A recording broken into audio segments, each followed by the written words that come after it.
नमस्ते। आज हम फिर से आए हैं कॉफ़ी पे चर्चा के लिए और मेरे साथ हैं डॉक्टर विक्रम नातेकर, हमारे वैस्कुलर इंटरवेंशन रेडियोलॉजिस्ट, और डॉक्टर सीमा भागवत मैडम, ये हमारे एनेस्थेटिस्ट हैं। और आज आपके लिए हम ले आए हैं कुछ इंटरेस्टिंग केसेस, जिससे आपका, हमारे पेशेंट्स का नॉलेज थोड़ा बढ़ेगा और थोड़ी-सी एक समझ भी बढ़ जाएगी कि वैस्कुलर कंडीशंस कैसे होते हैं। तो इस महीने अभी अगस्त 2026 चल रहा है। आज 11 तारीख है। अगस्त में अभी ये पिछले 8-10 दिन में कोई 1-2 जो इंटरेस्टिंग केसेस हमारे साथ हमारे पास आए थे, या कुछ स्पेसिफिक प्रोसीजर्स में हमने कुछ चेंजेस किए थे, तो उसके बारे में बात करनी थी। और इन जनरल आपका नॉलेज बढ़ेगा इसके लिए। तो hi Vikram, hi Seema ma'am, hello. Hi. Hello sir. तो शुरू करते हैं। आप एक डॉक्टर विक्रम के साथ। डॉक्टर विक्रम, याद है कुछ दिन पहले हमारे पास एक यंग यंग लड़का आया था, जो जिसका पैर बहुत ही स्वोलन था। आई थिंक अराउंड 30-32 एज का था। और उसमें जो जो बहुत सारी नसें फूली हुई थी, वेरिकोस वेन जैसे दिख रहा था, और जी। किसी ने कुछ ऑपरेशन भी कटिंग किया था, पर जी। वेरिकोस वेन था नहीं। इसके लिए आप इसके बारे में थोड़ा बताएंगे हमारे व्यूअर्स को? जी, बिल्कुल। पहले वेरिकोज़ वेन्स क्या रहता है वो बताता हूँ, 2 सेंटेंसेस में। कि वेरिकोज़ वेन्स ऐसी कंडीशन है जो नसों में वाल्व ख़राब होने की वजह से होती है, और उसकी वजह से अपने पैरों की नसें फूल जाती हैं। लेकिन कुछ मरीज़ों में नसें सामान्य से बहुत ज़्यादा या फिर कुछ अलग तरीके से दिखती है। मतलब नसें बचपन से आपके लेग्स के ऊपर प्रेजेंट है, स्किन के ऊपर पिगमेंटेशन है, लाल या गुलाब निशान है, और नसें बहुत ज़्यादा फैली हुई है।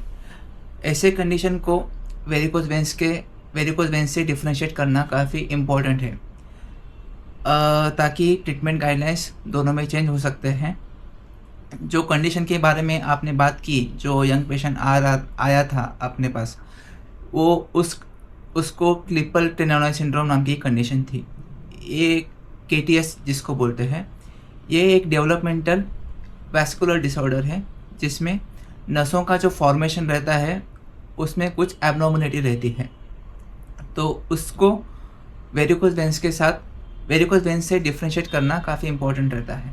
उसके लिए पेशेंट की अच्छे से हिस्ट्री और क्लिनिकल एग्जामिनेशन करना पड़ता है, और डॉपलर भी करना पड़ता है, ताकि हम पेशेंट के पूरे वेनस एनाटॉमी को मैप कर सकें, उसको इवेल्युएट कर सकें, और ज़रूरत पड़े तो पेशेंट की एमआरआई की जांच भी करनी ज़रूरी रहती है।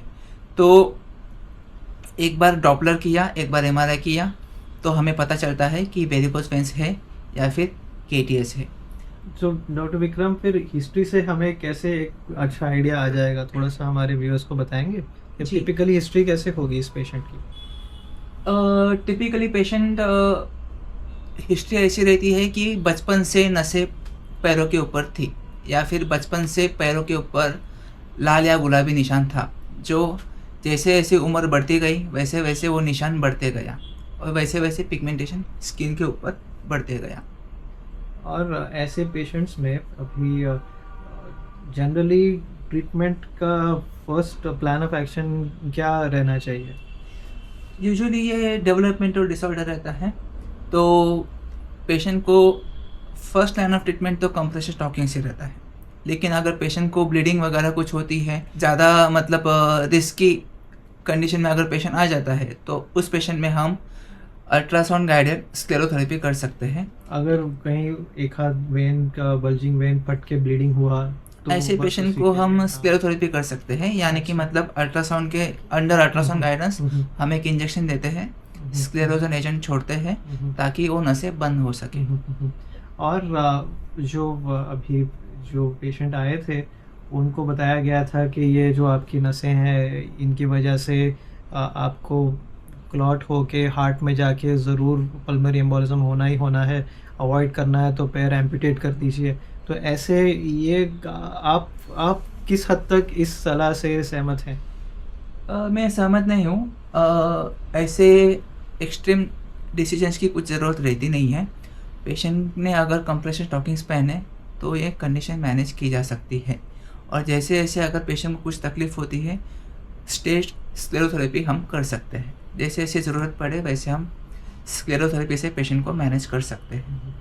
और ये जो KTWS सिंड्रोम है, अभी पेशेंट बहुत आशा लेके आते हैं कि आप वेरिकोस वेन को जो ट्रीटमेंट कर रहे हो, जैसे आप वीना सील करोगे या लेज़र करोगे, उसी तरह हमारे भी वेन्स को ठीक करके हमारा ये जो जो पैर में फूली हुई दिख रही है नसें, जो उनको पता नहीं होता कि ये कोई सिंड्रोम है, उनको लगता है कि ये वेरिकोस वेन ही है, इसको तो ठीक कर दीजिए, कुछ ऑपरेशन कर ही दीजिए।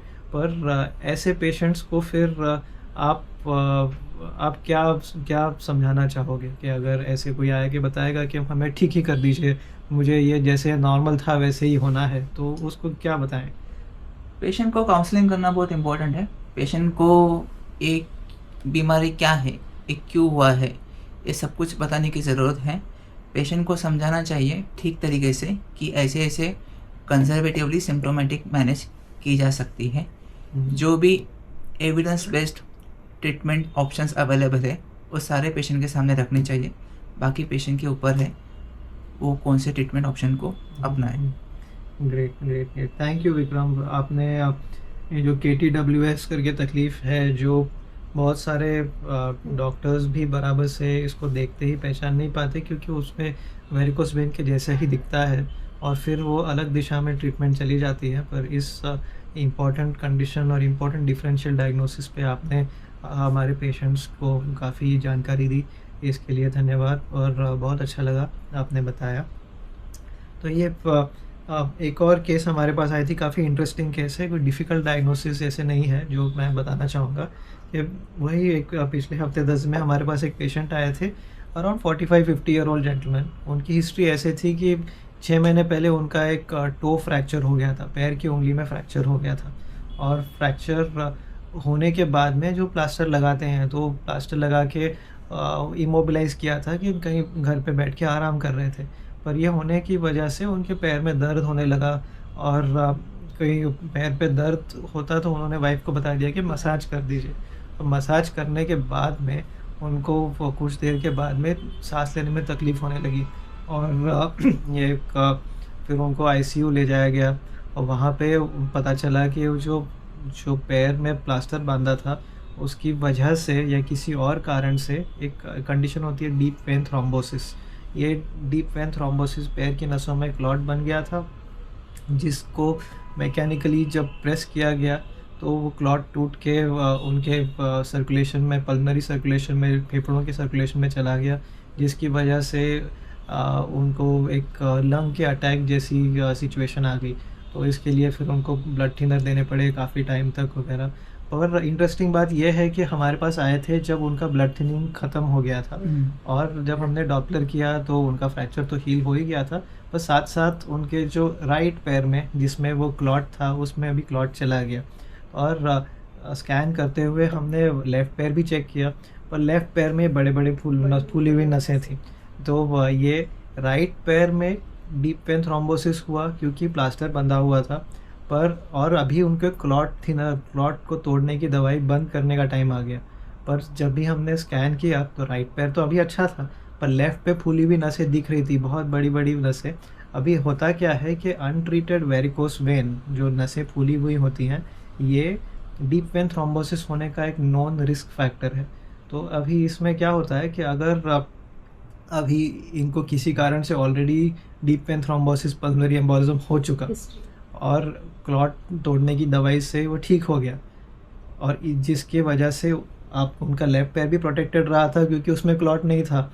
अगर आप इनको क्लॉट ब्लड थिनिंग बंद कर दोगे, और अगर आगे जाके उनके लेफ़्ट पैर में जो बंचेस हैं वेन के, उसमें क्लॉट होके अगर पूरा एपिसोड रिपीट हो गया, तो वो कितना एक सैड ऑकरेंस होगा ना, क्योंकि आपको ये दोनों अलग अलग कारण की वजह से डीप वेन थ्रोम्बोसिस और पल्मोनरी एम्बोलिज्म होना is so unique in a patient.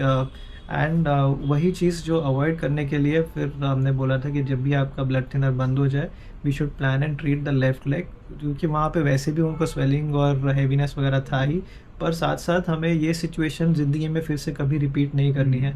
तो ऐसे था ये एक यूनिक जो केस था, इंटरेस्टिंग था, और ये किसी के साथ होना नहीं चाहिए। पर अगर अगर हमें पता है कि कुछ सिचुएशन ऐसे आ सकती हैं, तो उन्हें अवॉइड करने के लिए भी, प्रिवेंट करने के लिए भी हमें जो भी हम कर सकते हैं वो करना चाहिए। तो ये एक था acute deep vein thrombosis in one leg with untreated varicose vein in the other, and then the decision to treat or not to treat, depending uh, on our risk of getting DVT again। तो वैसे वाला था। एक और काफ़ी interesting case थी anaesthesia के lookout से। डॉक्टर सीमा मैडम हमारे एनेस्थेटिस्ट हैं, और सीमा मैम, आप कुछ हमारे जो व्यूअर्स हैं उनको बताएंगे, जो जो इंटरेस्टिंग केस थी, जो डिफ़िकल्ट एनेस्थीसिया वाले पेशेंट थे, उनके बारे में कुछ बताएंगे?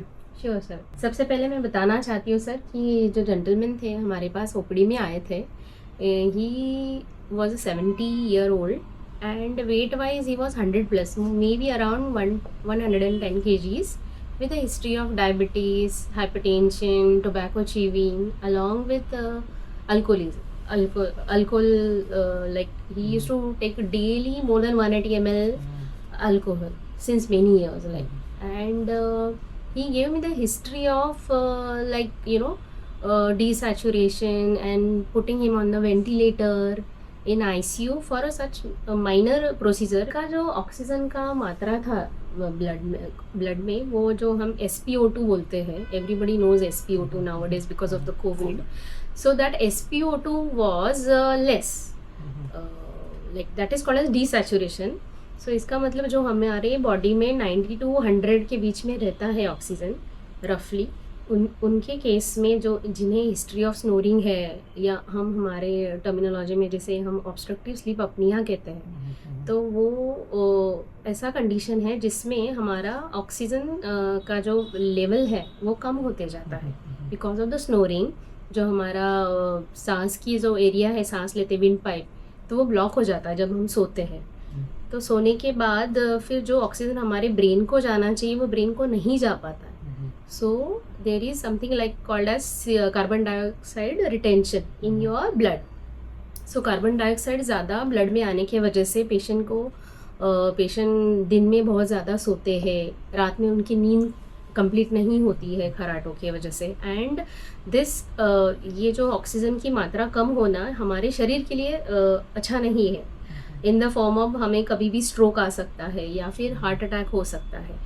तो ऐसे जो हिस्ट्री लेके पेशेंट्स आते हैं, प्लस उनमें ये जेंटलमैन का तो हिस्ट्री था कि उन्हें एक ऑपरेशन के लिए ले जाया गया जिनमें हल्की सी मामूली सी नींद का दवा दिया गया।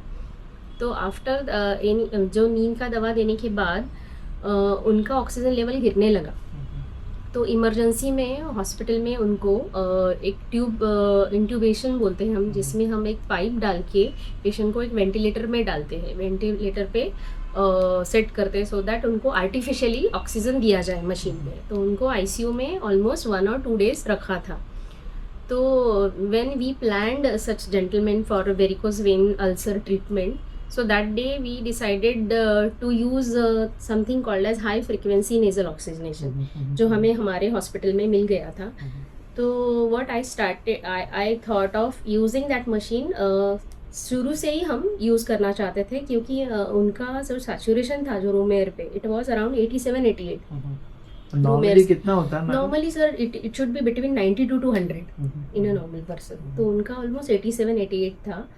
तो फिर हमने सोचा कि क्यों ना हम ये मशीन पहले से ही यूज़ करें, and so that we can give him some pain killers and sleepy medicine during our procedure, so that उन्हें पेन रिलीफ भी रहेगा, एंड हम we can not repeat the same episode जो उनके साथ पहले हो चुका था, desaturation and putting him on the ventilator. तो हमने ये जो हाई फ्रीक्वेंसी नेजल ऑक्सीजन और जो नॉर्मल नेजल मास्क से ऑक्सीजन देते हैं, उसमें फ़र्क, दोनों में तो ऑक्सीजन ही जाता है ना, तो फ़र्क क्या होता है? सर उसमें एक्चुअली ना, जो हम नॉर्मल फ्लो मीटर में देते हैं ऑक्सीजन, उसमें एक पर्टिकुलर FiO2 रहता है जिसमें हम अराउंड 30-40% ऑक्सीजन दे सकते हैं। जो हमारे रूम एयर में ऑक्सीजन है वो अराउंड 21% है, जिसमें हम सब लोग सांस लेते हैं, दैट इज़ 21%। एंड जो हम नेजल कैनुला से देते हैं या फिर हडसन मास्क से देते हैं, वो around 40-50% we can give. And उसका जो फ्लो मीटर का मैक्सिमम जो वैल्यू रहता है फ्लो मीटर का, जो around 15 litres maximum we can provide. But ये जो मशीन है हाई फ्रिक्वेंसी नेजल कैनुलेशन और हाई फ्रिक्वेंसी नेजल ऑक्सीजनेशन, ये मशीन डेवलप ऐसा किया गया है कि इसमें starting oxygen is 10 litres per minute and maximum you can go to 70 liters per minute. सो ये मशीन का फ़ायदा ये है कि हम थोड़ा ज़्यादा मात्रा में ज़्यादा स्पीड में ऑक्सीजन दें ऐसे पेशेंट्स में जिसमें पूरा अब हमारा लंग ऑक्सीजन से भर जाए. तो जो कार्बन डाइऑक्साइड है तो वो डेड स्पेसेस में नहीं रहेगा, तो बॉडी में कार्बन डाइऑक्साइड रिटेंशन नहीं होगा एंड एक particular high frequency small frequent amount में ऑक्सीजन कंटिन्यूसली जाते रहता है at a certain speed. Along with it is like वो थोड़ा प्रेशर भी डेवलप करता है सो दैट हमारे जो लंग्स के छोटे छोटे एयर स्पेसेस है जिसे हम अल्वियोलाई बोलते हैं तो वो कोलैप्स नहीं होती, जो कि हम कोई भी नींद का दवा देते हैं ऐसे पेशेंट्स में तो वो कोलैप्स हो जाता है. तो वो कोलैप्स हुआ तो ऑक्सीजनेशन पूरा होगा नहीं शरीर में, तो ऑक्सीजन SpO2 बढ़ेगा नहीं. तो what we did in this patient, हमने 10-15 लीटर से चालू किया and immediately if you could have seen the SpO2 gone up to 100%. And हम आराम से उनको नींद का दवा दे पाए, पेन किलर दे पाए, you know, for that procedure. So overall the patient was not at all desaturated और हम वो पेशेंट का इंटुबेशन एंड मैकेनिकल वेंटिलेशन बचा पाए. Like what ever happen that emergency we avoided that in this patient. So nice and thank you madam. और आपके जो pre-emptive आपने जो राइट इक्विपमेंट डिसाइड की यूज़ करने के लिए जिससे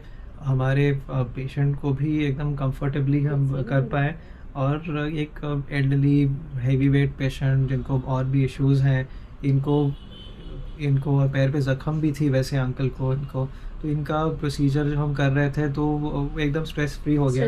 अब हमारे लिए भी पेशेंट के लिए भी सभी के लिए स्ट्रेस फ्री हो गया और उनको इमीडिएटली अच्छा भी लगने लगा था. तो ऐसे सब ये जो आपने आपके इंटरवेंशन से और ऐसे पेशेंट्स को हम मदद कर पाएँ. और यूजुअली क्या होता है कि हमारे पास आते ही ज़ख्म वाले पेशेंट थोड़े से एल्डरली होते हैं, तो उनको बाकी उनके जो इश्यूज़ को साथ लेके हमें उनको ठीक करना होता है. तो इसमें ये सारे इक्विपमेंट्स और एक्सपर्टीज़ अगर साथ हों तो उससे काफ़ी स्ट्रेस फ्री हो जाता है, पेशेंट की हीलिंग जल्दी हो जाती है. तो thank you doctor Vikram and Seema ma'am, and hopefully हमारे जो व्यूअर्स हैं जो देख रहे हैं इनका थोड़ा नॉलेज बढ़ गया होगा ये सुन के, और हम आपके लिए ऐसे एक स्निपेट्स लेते ही आएंगे, बट कुछ इंटरेस्टिंग जैसे होता है तो आपको बताते जाएंगे. Thank you everyone for watching and thank you both of you. Thank you.